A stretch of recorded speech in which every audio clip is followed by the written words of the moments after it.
পাণ্ডবেশ্বরে গ্রেফতার টিএমসি নেতা রামচরিত পাসওয়ান এলাকায় চাঞ্চল্য। পশ্চিম বর্ধমান জেলার পাণ্ডবেশ্বর বিধানসভার অন্তর্গত ছোড়া গ্রাম পঞ্চায়েতের প্রধান তথা তৃণমূল কংগ্রেসের নেতা রামচরিত পাসওয়ানকে সোমবার সন্ধ্যায় গ্রেফতার করেছে পুলিশ। এই ঘটনাকে ঘিরে এলাকা জুড়ে রাজনৈতিক মহলে ব্যাপক চাঞ্চল্যের সৃষ্টি হয়েছে।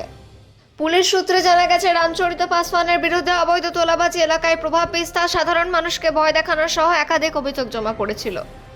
সেই অভিযোগের ভিত্তিতে পুলিশ অভিযান চালিয়ে তাকে আটক করে।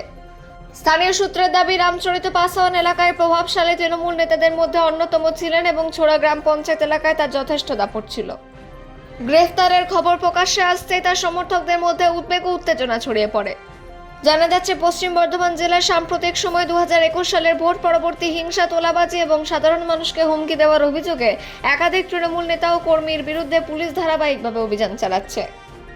এর জেরে রাজনৈতিক মহলে চাপা আতঙ্কের পরিবেশ সৃষ্টি হয়েছে। সূত্রের খবর, পুলিশ অভিযানের ভয়ে কয়েকজন অভিযুক্ত ইতিমধ্যে এলাকা ছেড়ে গা ঢাকা দিচ্ছে। পুরো ঘটনা তদন্ত করছে পুলিশ। অন্ডাল থেকে অজিত মেসা, রিপোর্ট নিউজে।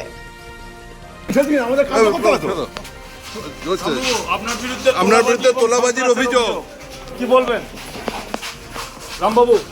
আপনার বিরুদ্ধে এবং সন্ত্রাসের অভিযোগ কি বলবেন?